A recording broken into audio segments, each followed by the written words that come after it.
La compleja estructura molecular del pecado. Oiga, el pastor, siempre que ven los títulos, los hermanos le dicen, oiga. Pero bueno, hoy yo sé que él nos ve a través del canal de YouTube. Parte de esta enseñanza la tomé de una prédica del pastor Johnny Guerra. Ustedes lo conocen, el grandote, es como 7 veces yo. Y es muy feito, pero el Señor lo usa mucho. Y hemos tomado una prédica que él dictó, que me pareció muy linda.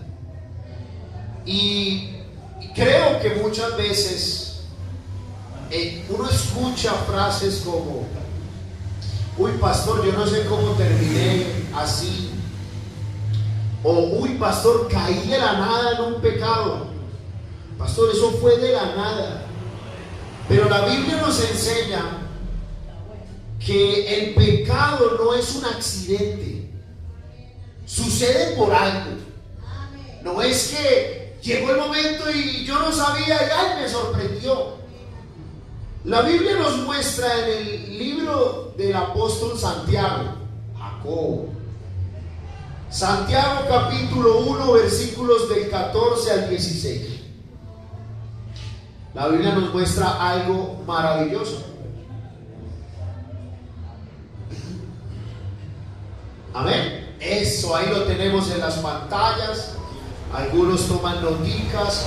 Santiago capítulo 1, versículos del 14 al 16. Allí sentaditos vamos a leer estos versículos todos juntos. Dice así la palabra de Dios: sino que cada uno es tentado cuando de su propia concupiscencia es atraído y seducido. Entonces la concupiscencia, después que ha concebido, da a luz el pecado. Y el pecado, siendo consumado, da a luz la muerte. Amados hermanos míos, no erréis. Allí sentadito, dígale: Señor amado, habla mi vida. Necesito que hoy tu palabra entre en mi corazón y produzca una semilla de vida eterna. Háblame, Dios, porque necesito hoy escuchar tu voz. En tu nombre, Señor Jesús. Amén. Santiago usa una metáfora que se usa en la pesca. Y en el versículo 14 dice: atraído y seducido.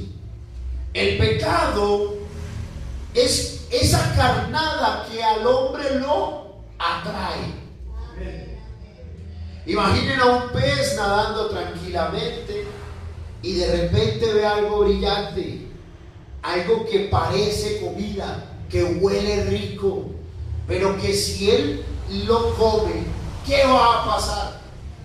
Pues que va a terminar ¿qué? Pescado. Va a terminar atrapado. Y es que el pecado es como un anzuelo. Está diseñado para ocultar lo que verdaderamente trae. El pecado es algo que se ve bien, parece bueno, mucha gente lo hace, pero que resulta en la destrucción del mismo hombre. El pecado nunca se presenta con la cara real. Nunca. Siempre se presenta como una solución, como un alivio, como un derecho que tienes. Y entonces usted oye frases como: un clavo se saca con otro clavo. Pero pues yo he intentado hacer eso y no he podido. Un clavo se saca pues con la otra parte del martillo, no con otro clavo. Y el apóstol nos invita a pensar.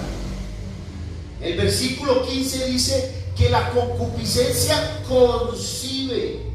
Y aquí hay una verdad absoluta. Y es que el pecado primero se cultiva ¿en dónde? En la mente. Y luego, cuando yo le doy vueltas y vueltas y vueltas, termino dando a luz el pecado. La tentación toca la puerta. Miren cómo trabaja el enemigo.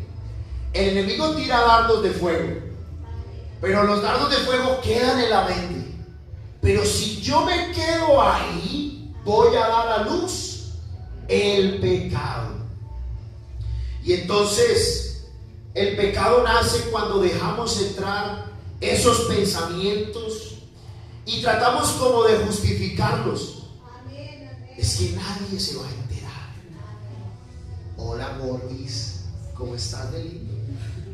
Me pasa mucho, soy muy atractivo. Hola Gordis, ¿cómo estás de lindo? Nadie se va a enterar. Palabras como, es que Dios entiende, ¿no? Pastor, es que Dios entiende. Dios entiende que yo soy un pecador y que mi carne es débil. Ay, pastor, es que todo lo hace. Pero la Biblia nos dice, sobre toda cosa guardada, guarda tu corazón, porque de él fluye la vida. Y el resultado del pecado, cuando hay pecado, hay muerte. No es solamente una muerte física. Cuando hay pecado, se muere la paz en el hogar. Cuando hay pecado, se muere la confianza en un matrimonio. Cuando hay pecado, se muere la sensibilidad espiritual. Acuérdense de Sansón. Sansón vivía pecando y creyó Sansón salirse con las suyas.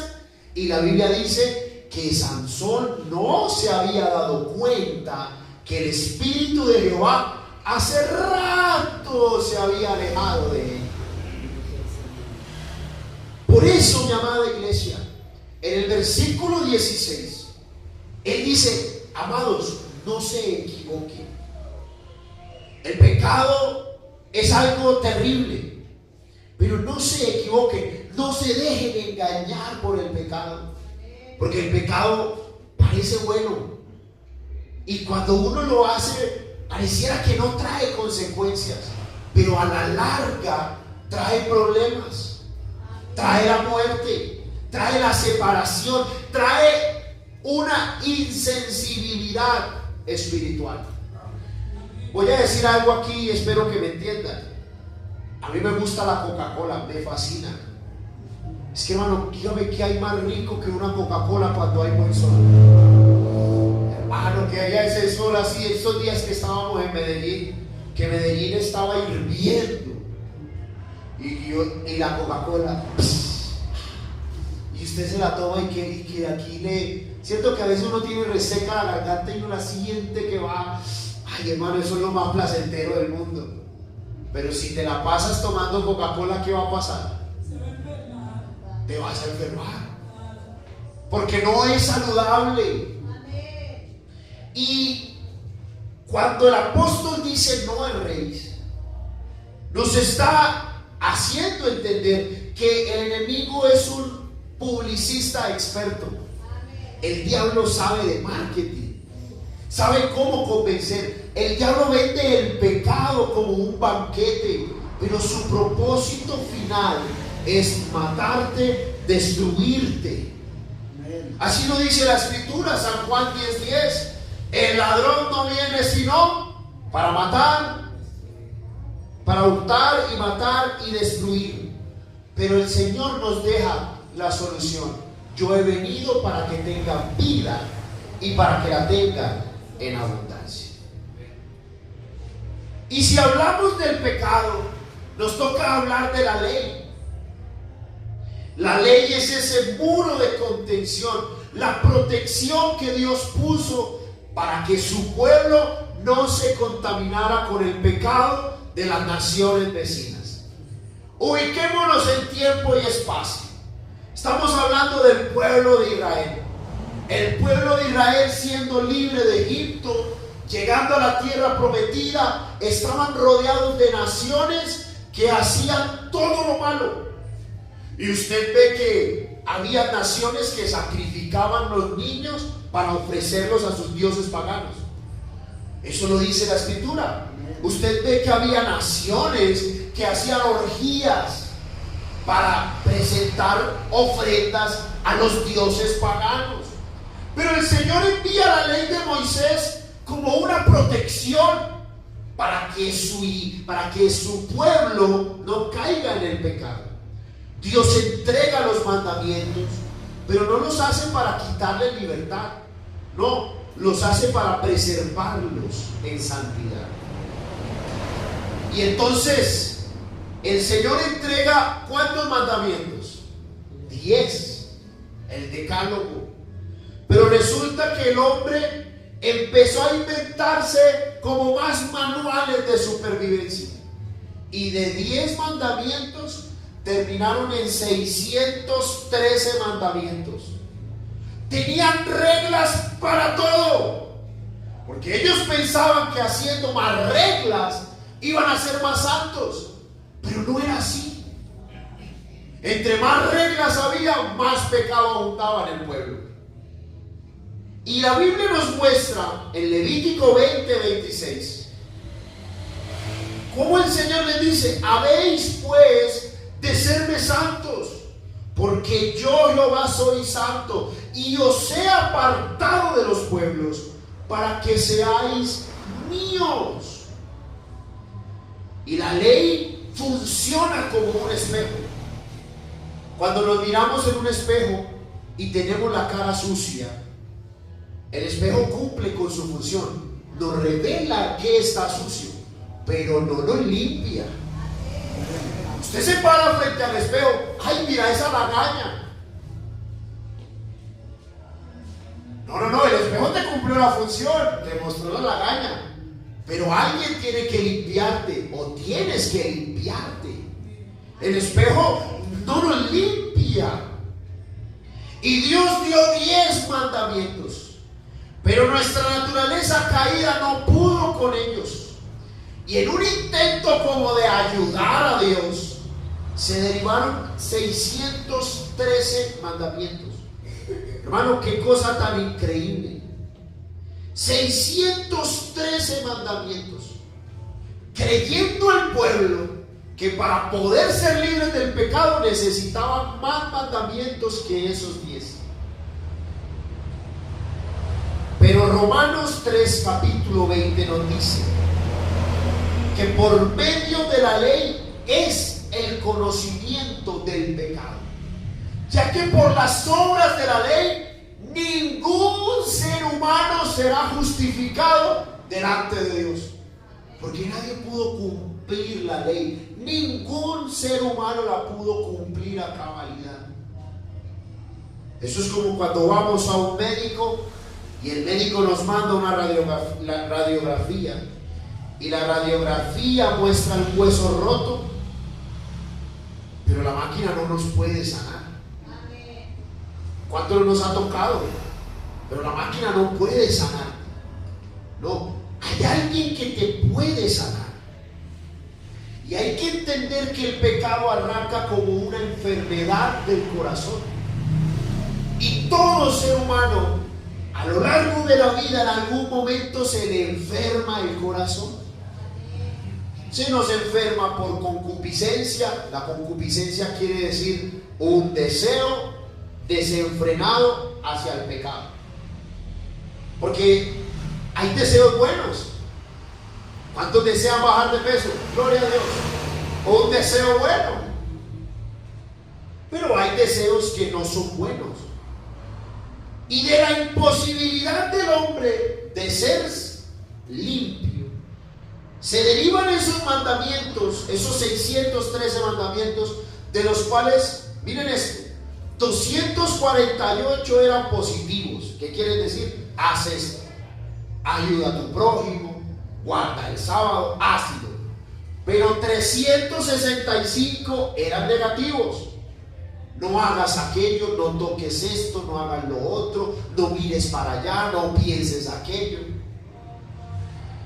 Pero aunque la ley fue puesta por Dios para cuidar a su pueblo, el hombre no fue capaz de cumplir la ley porque creían que la ley tenía el poder para limpiarlos. Pero no es así. Ninguna prohibición cambia a nadie. Nadie. Usted le puede prohibir a la gente que no mate, pero desearán con todo el corazón quitarle la vida a una persona. O sea que el daño, ¿en dónde está? No en la conducta, sino en el ¿qué? En el corazón. Porque del corazón del hombre es que salen ¿qué? Los pleitos, las peleas, las maledicencias. Entonces el Señor, al ver esta realidad, Él dice: no, hay que cambiar la historia. Porque ellos pensaron que era la ley la que los iba a transformar, pero es la presencia del Señor el que puede transformar el corazón del hombre. Entonces el Señor viene a morar entre nosotros y cambia las reglas del juego. Quiere hacer su habitación en nuestras vidas. Pero resulta que el hombre volvió a malinterpretar lo que el Señor hizo. Y caen en lo que yo he denominado el espejismo de la religión. Porque a veces existe una esclavitud muy sutil, la de creer que Dios nos ama más por los capítulos de Biblia que leemos o porque ayunamos más que el vecino, y terminamos siendo orgullosos religiosos. Creemos que por lo que yo hago, entonces los merecimientos son para mí. Pero el Señor no quiere llegar a lo que hacemos, sino a lo que somos, al corazón. Porque puede que el pueblo de Israel era muy astuto. Cuando iban a pecar, la ley decía que necesitaban ofrecer un becerro. Pero ellos antes de pecar conseguían el becerro. Les voy a poner un ejemplo. Veían a la vecina: uy, esa mujer aguanta hacer la vuelta, como dicen los muchachos. Pero ¿saben qué hacían? Iban y buscaban el becerro primero y después iban y pecaban. ¿Y por qué? Porque ya tenían como, entre comillas, salirse del pecado. Acuérdense de un versículo que está en Primera de Martín 14:18. Echa la ley, echa la trampa. Pero el Señor dijo: no, oiga, es tremendo, esto es como hace. Y cuando el Señor vino a morar entre nosotros, entonces había un espíritu orgulloso, o se creó en algunos un espíritu orgulloso, de creer que entre más hacían cosas para Dios, entonces eran más amados por Dios o tenían un mejor estatus ante Dios. Pero Dios nunca ha estado detrás de lo que hacemos, sino detrás de nuestro corazón. Siempre. La persona religiosa presume de su disciplina, pero vive insatisfecha, porque su paz depende de su desempeño. Y como somos imperfectos, a veces no podemos cumplir con las demandas que nosotros mismos nos ponemos. Por eso en San Lucas, el capítulo 18, los versículos 11 y 12, nos encontramos a dos hombres, el fariseo y el publicano. Y el fariseo, puesto en pie, oraba consigo mismo de esta manera: Dios, te doy gracias, porque yo no soy como ese pecador. No, ladrones. Ellos son ladrones, injustos, adúlteros, incluso ese publicano. Ayuno, mire lo que él hacía, porque él pensaba que haciendo eso se ganaba el favor de Dios. Ayuno 2 veces a la semana, doy diezmo de todo lo que tengo.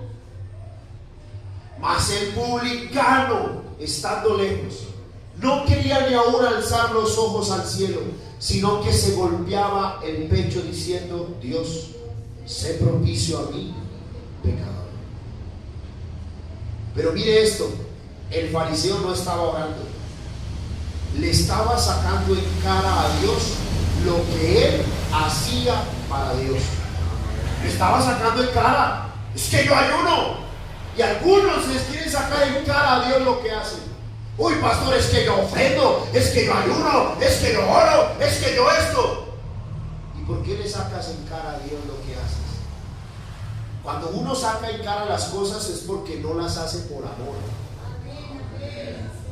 ¿A usted no le ha pasado que la pareja le saca a uno en cara algo y uno se molesta? Y uno que responde, vea que le regalé unos zapatos y sale la esposa. Sí, y es que cuando yo le arreglo la ropa yo se lo digo. Y es que cuando me toca cocinarme, entonces yo le digo. Porque cuando hay amor no se saca en cara lo que hacemos. No. De hecho, el amor es exactamente hacer las cosas sin esperar nada a cambio. Eso es amor. Pero por eso la verdadera libertad cristiana no es el derecho a hacer lo que uno quiere, sino la capacidad de descansar sabiendo que Cristo pagó el precio por el pecado y que lo único que espera de mí es que yo le ame con todo el corazón. Aplauda fuerte el nombre de Jesús.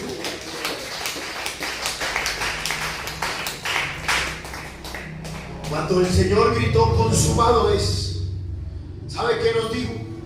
Deuda pagada al 100%. La diferencia es que el religioso hace cosas para que Dios lo acepte, pero el Hijo de Dios hace cosas porque ya fue aceptado por Dios.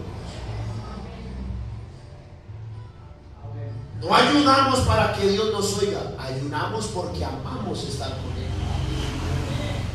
No ofrendamos para que Él nos bendiga, no, ofrendamos porque amamos bendecirle. No venimos al templo para que Él me haga un favor, no, porque eso se llama interés. Y el interés no es amor.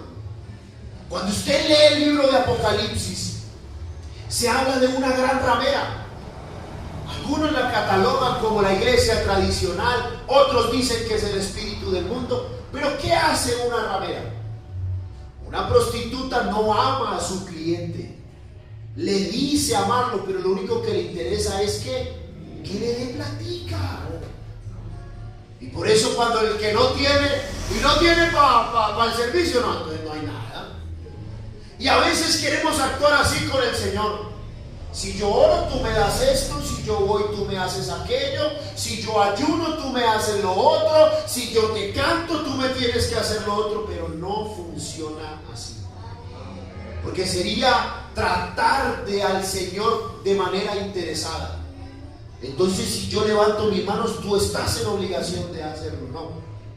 Qué bueno, mi amada iglesia, que nosotros no hagamos las cosas para recibir una recompensa de Dios.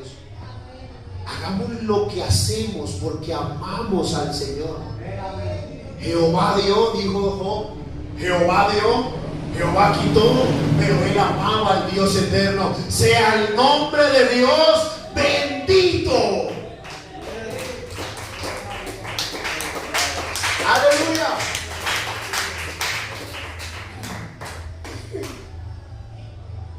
Y el Señor es maravilloso. Y yo creo que la iglesia es el taller de Dios.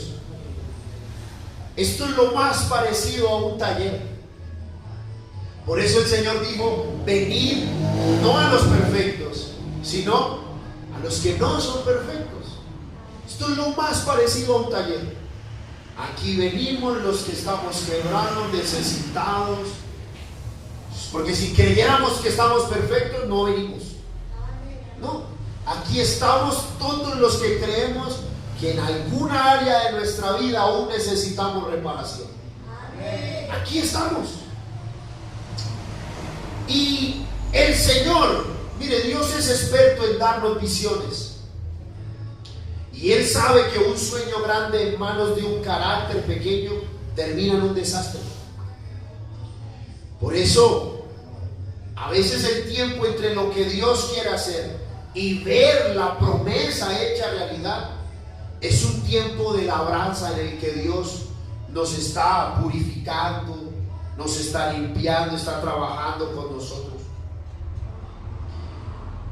Y tenemos como modelo a José. ¿Se acuerdan de José, el hijo de Jacob? José a los 17 años tuvo un sueño maravilloso, pero también era un joven orgulloso, porque usted ve que recibió el sueño y ¿qué fue lo primero que hizo? Contárselo a los hermanos, restregarles en la cara que a él Dios le había mostrado un sueño. Le gustaba presumir su túnica de colores ante sus hermanos. Y si Dios lo hubiera puesto en el trono de gobernador de Egipto a esa edad, con esa inmadurez, le aseguro que no hubiese sido de bendición. Hubiese sido un jefe tirano, hubiese sido alguien sin la capacidad de asumir la promesa. Y fueron 13 años de escuela, porque la promesa fue a los 17, pero se cumplió a los 30 años. Pasó por el pozo, el rechazo, la casa de Potifar, la tentación, la cárcel fue olvidada, y cada estación fue la que Dios usó para prepararlo para luego ser el gobernador de Egipto. Por eso el Salmo 105, el versículo 19 dice: hasta la hora que se cumplió su palabra, el dicho de Jehová le probó. Para el Señor poder cumplir su promesa, tuvo que trabajar en José. Por eso a veces necesitamos entender que la prudencia es un escudo para nuestra vida, porque hay una diferencia entre ser testimonio de Dios y ser jactancioso con sus promesas. Eso es una gran diferencia. José, en su juventud, en su inocencia, no entendía que un sueño de Dios era una semilla, y las semillas necesitan trabajar arriba de la tierra o abajo de la tierra, enterraditas en lo secreto.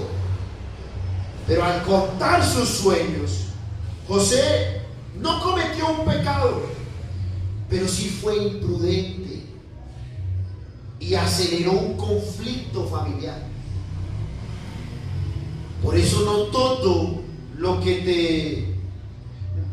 Mira, recuerda esto: no todo el que te escucha tiene el corazón preparado para oír la bendición que Dios tiene para ti. No todo el que te escucha. Hay revelaciones que Dios le da a uno y solo a uno.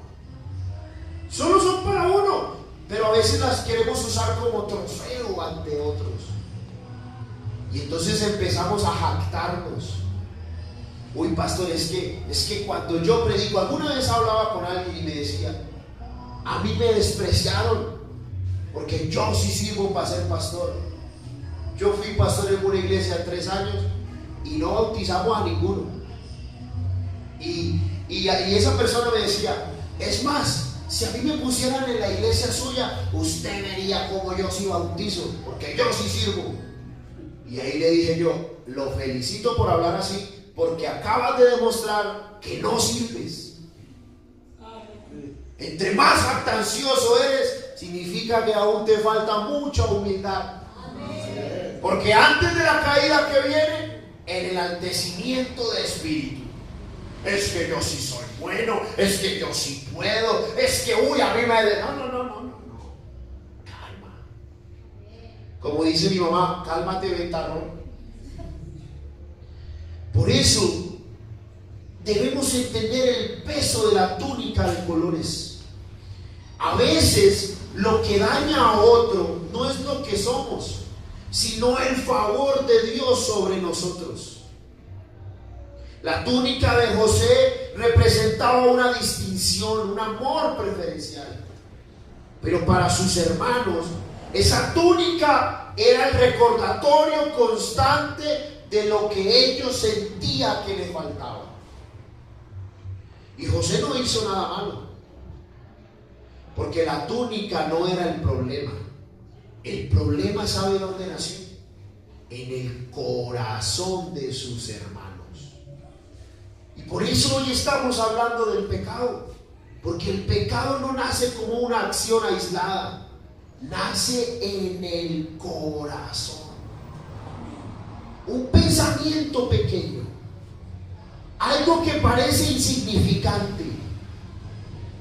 Por eso Eclesiastés 4:4, la Biblia nos dice: he visto asimismo que todo trabajo y toda excelencia de obras despierta la envidia del hombre contra su prójimo. También esto es vanidad y aflicción de espíritu. Por eso hay que aprender a ser prudentes cuando el Señor nos bendice. Porque imagine que usted recibe un ascenso en su trabajo y llega usted gritando su salario, su nuevo salario, frente a la gente. Es que ahora me gano esto. Y a tu compañero lo acaban de despedir. ¿Qué va a despertar en él? Ay, te felicito, qué bueno que te estás ganando el triple de lo que te ganabas, a mí me echaron. Que Dios te bendiga. Sí.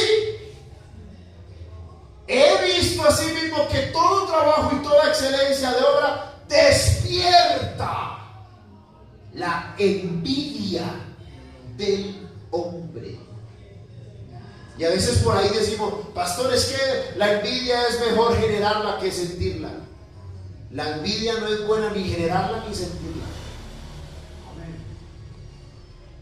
Porque debemos entender que si Dios nos bendice, la bendición de Dios no es nuestra identidad, es lo que recibimos, pero nuestra identidad está en Él, en su espíritu en nosotros.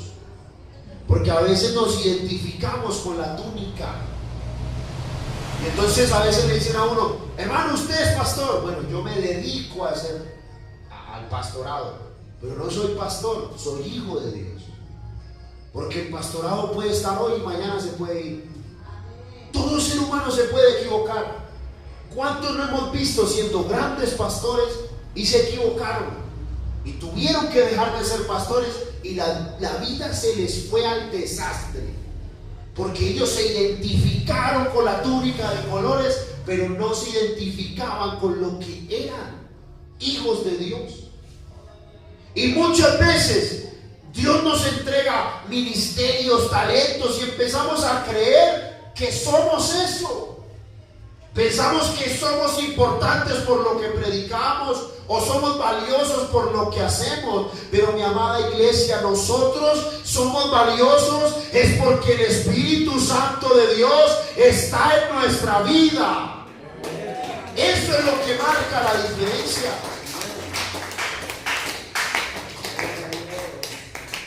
Primera de Juan 3:1 dice: mire cuán amor nos ha dado el Padre para que seamos pastores de Dios. Así dice: mirad cuán amor nos ha dado el Padre para que seamos llamados pastores de la iglesia pentecostal, para que seamos llamados empresarios, para que seamos llamados ¿qué? Hijos de Dios. Y esa identidad no se pierde. Esa identidad no se pierde. Por eso un hijo siempre será,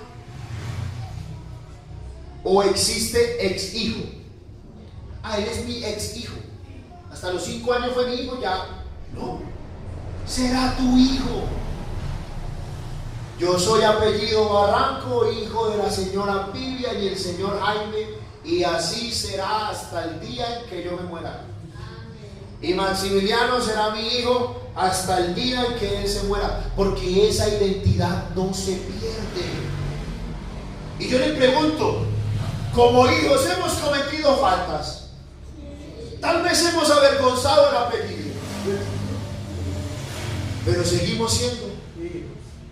Por eso, mi amada iglesia, hoy te quiero decir que tú eres hijo del Rey de Reyes, Pastor, pero es que me he equivocado. Pero aunque nos hemos equivocado, mirad cuán grande amor nos ha dado el Padre para que seamos llamados hijos de Dios. Hijos de Dios. Porque nuestra identidad debe estar en lo que Él ha hecho en nosotros. Nosotros somos, ¿o acaso ignoráis que vosotros sois templo del Espíritu Santo? Templo del Espíritu Santo. Pero para no caer en la soberbia, debemos caminar con dos verdades que son vitales para todo hombre. La primera es que somos príncipes por adopción. ¿Cómo así príncipes por adopción? Es que el Rey de Reyes nos ha amado, pero por adopción. Pastor, es que yo toda la vida he sido perfecto. No. Él ha decidido amarnos. Y la otra verdad es que éramos mendigos por condición. Y hoy tenemos acceso al trono, herencia eterna y autoridad espiritual, porque Él ha decidido que seamos llamados sus hijos. Pero éramos mendigos por origen. Recordemos que venimos del pecado. Y el que está en el pecado, ¿qué? Está separado del Señor. Está separado. Veníamos del pecado. Y es bueno siempre recordar de dónde venimos. Porque cuando se nos olvida de dónde venimos, es cuando empezamos a presentar un evangelio que no es cierto. La humildad, miren, la humildad no es pensar menos de nosotros mismos. No, la humildad es pensar menos de nosotros mismos y más en quien nos rescató. Eso es la humildad. Efesios 2, 11 al 13 dice: por tanto, miren que el apóstol nos manda a recordar. Acordaos, acuérdense de que en otro tiempo vosotros, los gentiles en cuanto a la carne, erais llamados sin circuncisión por la llamada circuncisión hecha por mano en la carne. En aquel tiempo, acuérdate, en aquel tiempo estabas sin Cristo, alejado de la ciudadanía de Israel y alejado de los pactos y de las promesas. Nosotros estábamos, vea la condición, sin esperanza y sin Dios en el mundo. Pero ahora, en Cristo Jesús, vosotros que en otro tiempo estabais lejos, habéis sido hechos cercanos por la sangre de Cristo. Pero el apóstol dice: acuérdense de dónde vienen. Acuérdense. Porque imaginemos por un momento que alguien que nace en la extrema pobreza llega a ser presidente de la República, pero se le olvida que fue pobre alguna vez. Como pasa muchas veces en la vida, real. Y se vuelve un tirano y arrogante. Y se le olvida de dónde vino. Se le olvida cómo vivía cuando él se ganaba el mínimo. Se les olvida. Por eso el Señor nos manda: no se les olvide que antes el pecado dominaba nuestra vida, pero que ahora en Cristo hemos sido hechos cercanos. Porque si volvemos al inicio, ¿cuál sería el deseo de José? Cuando estamos en el fondo de la cisterna de alguien que nos traicionó, o si nuestros hermanos nos traicionaran, ¿cuál sería el deseo más natural? Pues tomar venganza. ¿Cuál sería el deseo natural? Si alguien nos roba, ¿usted qué haría? ¿Cuál sería su deseo natural? No, pastor, yo lo bendigo, te felicito, pero yo por lo menos que me pague. Sí, yo soy poco, necesito volverme más espiritual. Estamos en el proceso. Pero a veces, cuando alimentamos el deseo de venganza, seguimos siendo esclavos de quienes nos arrojaron al pozo. Y llega la trampa del porqué. Y entonces hay gente que se pasa la vida preguntándose: ¿y por qué me hicieron esto? ¿Y por qué me hicieron lo otro? ¿Y por qué me actuaron así? Y esa pregunta te encadena al pasado. La pregunta que nos saca del pozo es: ¿para qué Dios permitió esto? ¿Y qué debo entender? En Génesis capítulo 45, los versículos 5 y el versículo 8, años después, José le dice a sus hermanos: no os entristezcáis. Pero mire eso, a él lo habían tirado a un pozo, pero es él el que les dice: no se pongan tristes, no les pese haberme vendido, no les pese haberme traicionado, porque para preservación de vida me envió Dios delante de vosotros. Y el versículo 8, así pues que no me enviasteis vosotros acá, sino Dios, que me ha puesto por padre de Faraón y por señor de toda su casa y por gobernador en toda la tierra de Egipto. Y hay una diferencia vital entre ser víctima de una situación y tener mentalidad de víctima. Porque una cosa es ser víctima y otra es tener mentalidad de víctima. José fue víctima de sus hermanos, pero no tenía mentalidad de víctima. No. Mire, otros pueden ser responsables de empujarnos al pecado, pero solo tú eres responsable de qué reacción vas a tomar. Solo tú eres responsable. A veces culpamos a los demás, y cuando culpamos a los demás les entregamos las llaves de nuestra libertad. Pastor, es que fue culpa de él, fue culpa de ella, fue culpa de fulanito, fue culpa de no sé quién. Y mientras ellos sigan teniendo la culpa, vas a depender de ellos para ser libre. Pero lo lindo, mi amada iglesia, es que mientras digas que no puedes seguir por culpa de otros, les estás dando el poder para mantenerte en la cisterna. Piensa en alguien que pierde su empleo injustamente. Puede pasar 10 años amargado, hablando mal de su antiguo jefe. O puede decir: eso fue injusto, pero Dios es mi proveedor. Y todo depende a quién le entrega las llaves de tu libertad. Si a una persona o a Dios. Porque el pecado nos hace entregarle la libertad a quien no nos puede hacer libres.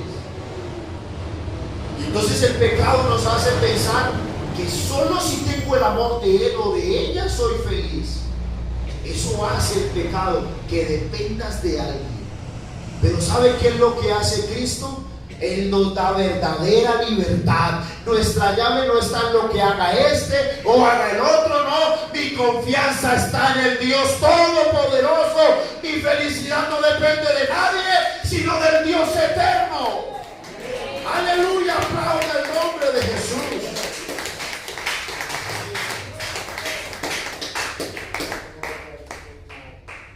Mire esto.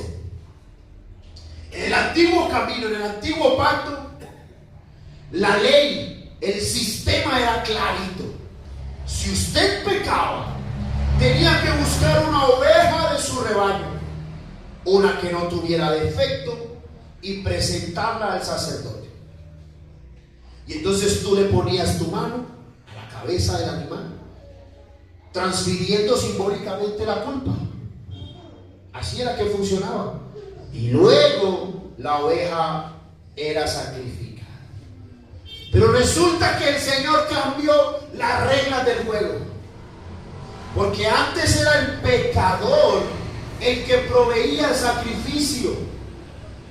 Antes era el pecador el que llevaba al animal para que se sacrificara. Era un recordatorio constante que para ser amado o tener paz con Dios necesitaba ofrecerle sacrificio. Pero en el nuevo camino, en el camino de la gracia, los papeles se cambiaron. Y ahora no es el dueño del rebaño el que tiene que ir a poner un becerrito o una ovejita para ser sacrificada, no. Ahora es el pastor el que se entregó por cada uno de nosotros. Por eso la Biblia nos dice en San Juan 10:11: yo soy el buen pastor. El buen pastor su vida da por las ovejas.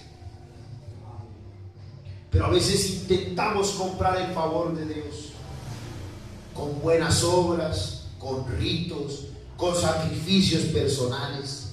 Pero Dios no está buscando tus sacrificios, porque Él ya pagó por el pecado. La gracia. Mire, en la ley el hombre trabajaba para Dios, pero se equivocaba. Pero en la gracia es el Dios todopoderoso trabajando para nosotros y nos ayuda a vencer. Todo cambió. Y entonces el pecado podría ser considerado como la ley de la gravedad, el peso del pecado. ¿Cierto que todos conocemos la ley de la gravedad? La ley de la gravedad es un principio físico que dice que todos los objetos son atraídos hacia la tierra. Entonces, si yo tiro esto, ¿para dónde coge? Si yo salto, para abajo.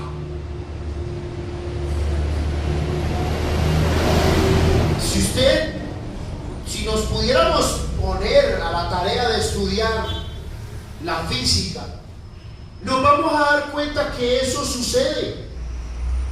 Todo es atraído hacia la tierra, a menos que haya una fuerza que sea más fuerte que la fuerza de la gravedad. Entonces ustedes vieron hace unos días que fueron a visitar la luna, el lado oscuro de la luna. Ustedes hasta me mandaron fotos. Pastor, vea, había un de uno y una iglesia pentecostal. Oiga, tremendos ustedes. Por ahí tengo las fotos. Y debe haber una ley para poder vencer la ley de la gravedad, una fuerza que sea mayor. Entonces usted ve que, por ejemplo, un avión puede volar porque la fuerza que ejerce es mayor que la fuerza de la gravedad. Y aunque la gravedad intenta traerlo hacia la tierra, él es más fuerte que la fuerza de la gravedad. Y así funciona la vida cristiana. Todos los seres humanos tenemos una fuerza que nos va a invitar a pecar. Todos. Pastor, ¿y usted también? Y entonces, ¿cómo hacemos para vencer esa fuerza? Pues necesitamos una fuerza mayor. Amén. Abra su Biblia, Romanos 8:2. Porque la ley del Espíritu de vida en Cristo, ¿sabe qué? Me ha librado de la ley del pecado y de la muerte. Aunque hay una fuerza que me invita a pecar, no. El Espíritu Santo me ha librado de la ley del pecado y de la muerte. Oiga, esto es algo maravilloso. Esto es algo que nos debe animar a buscar la presencia de Dios. Porque dejar de pecar, mire, dejar de pecar por nuestras fuerzas, quiere que se lo diga, es imposible. Trate de brincar hasta que usted venza la ley de la gravedad. Voy a actuar hoy como profeta. Llegó un amigo mío que él me conoce que yo soy profeta. Le voy a actuar como profeta, le voy a decir como profeta: no vas a poder vencer la ley de la gravedad. Necesitas algo que te ayude a vencerla. Un cohete, un avión. Y la ley del pecado a todos nos ha afectado. Pero ¿sabe qué es lo lindo? Que usted y yo tenemos una fuerza que es mayor. El poder del Espíritu Santo nos ha librado del pecado. Aplaudan fuerte el nombre de Dios. Y miren, el pecado no siempre empieza por maldad pura. A veces empieza por un dolor profundo. Cuando una traición nos desgarra el corazón, cuando la escasez llega, cuando pasan tantas cosas.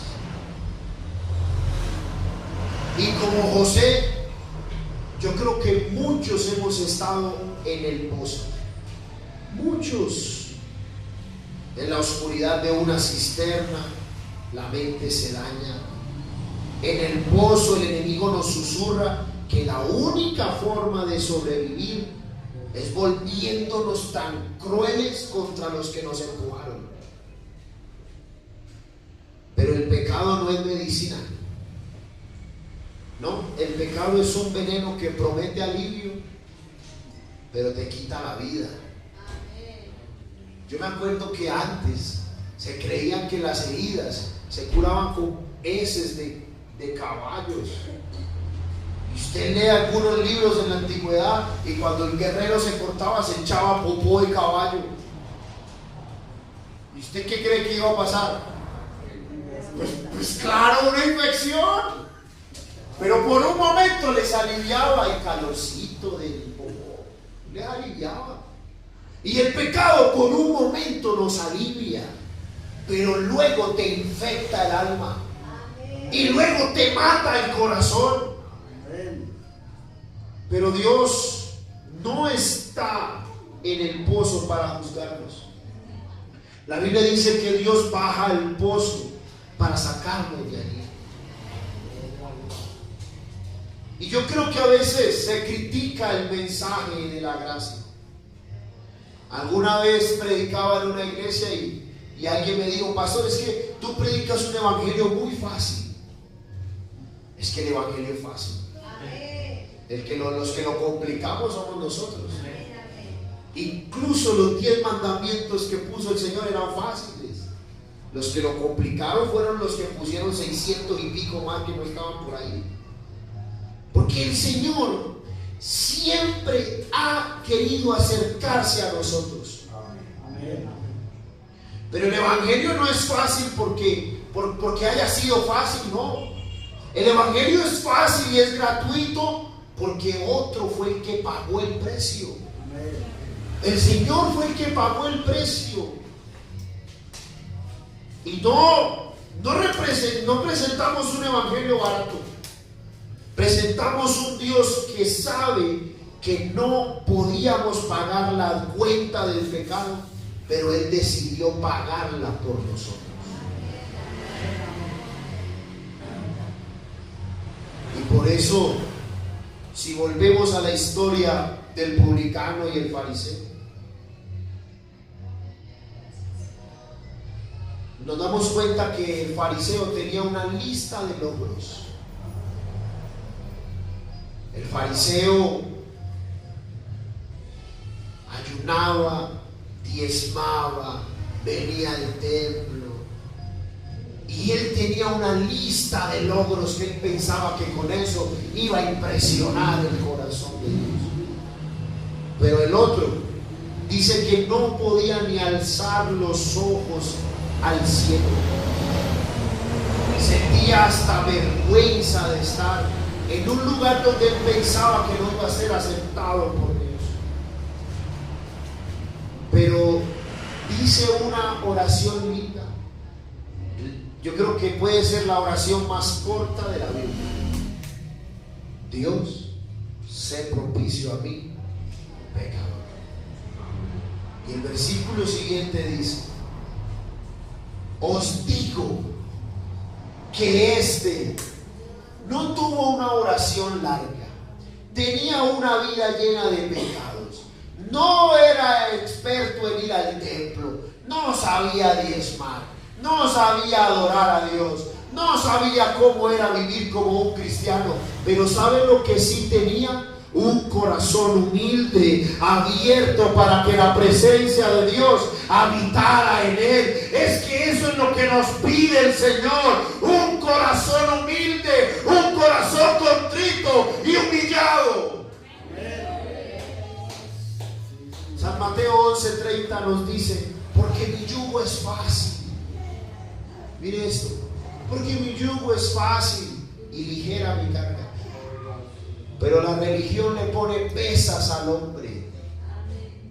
Mire, la religión le pone pesas al hombre.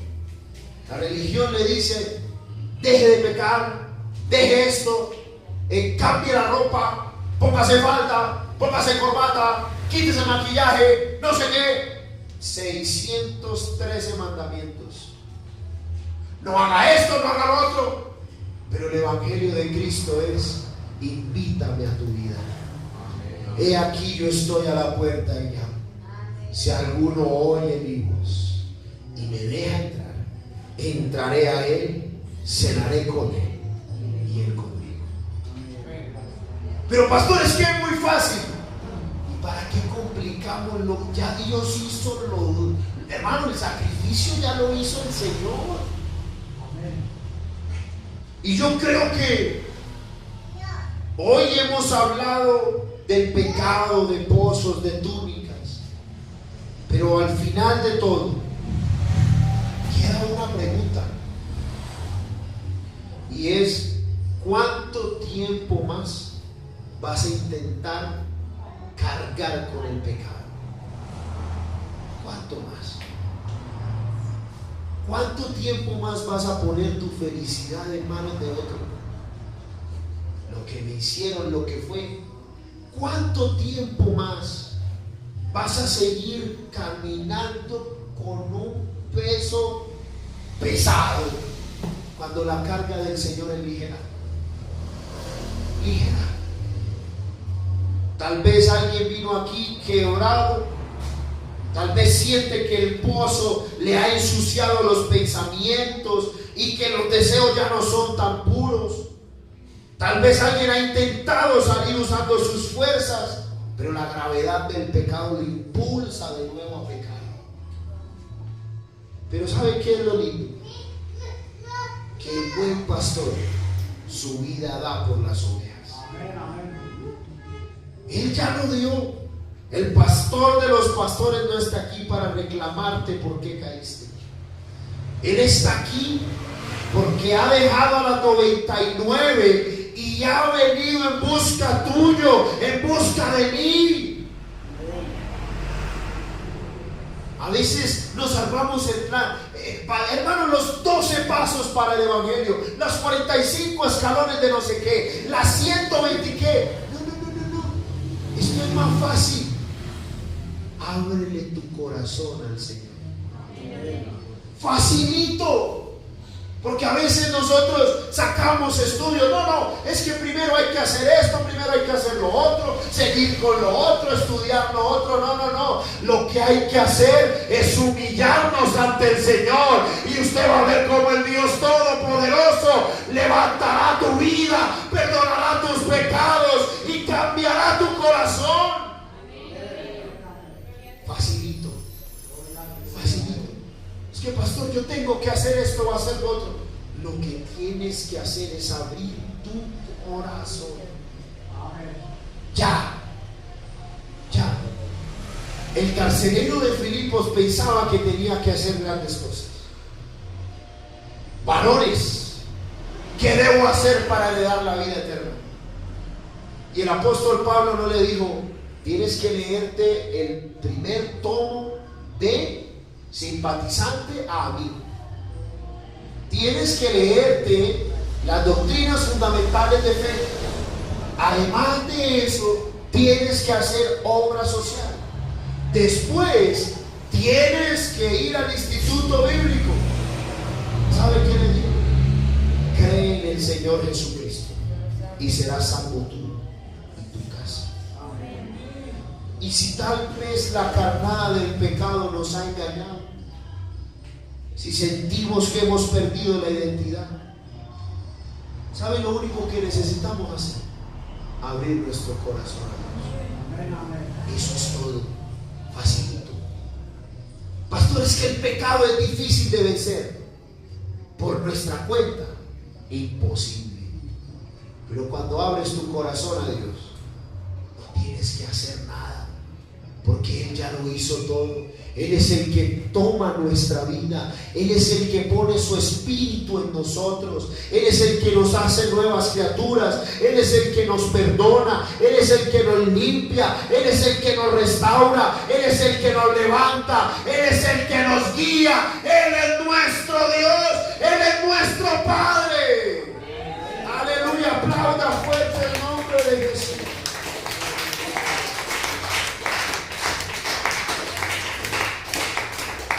Yo le quiero invitar, vamos a orar.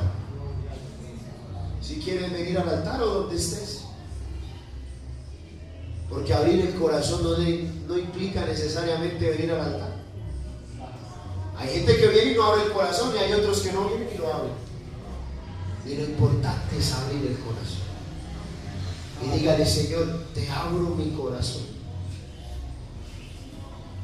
Señor, tal vez llevo tiempo luchando. He depositado mi felicidad en alguien, me han defraudado, pero aquí está mi corazón. Un corazón roto, un corazón con tantas fallas, pero yo quiero que tú me limpies.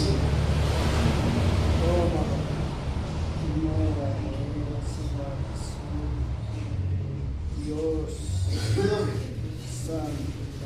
Ayúdame, Señor, ayúdame. Aquí está mi corazón, lleno de errores, de dudas, incluso, Señor, hasta lleno de pecado. De pronto el pastor no sabe y mi esposa sabe, pero mi corazón está lleno de deseos que no te agradan. Pero yo te ofrezco ese corazón así como está roto. Yo no lo puedo reparar, pero sé que hoy estoy en el taller del Dios maravilloso, el taller del perdón, el taller del cuidado, el taller de la restauración, el taller del Espíritu Santo.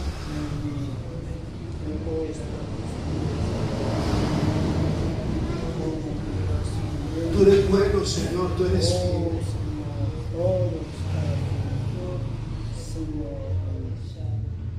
Santo mi Dios, bendito el nombre santo. Aquí está nuestro corazón.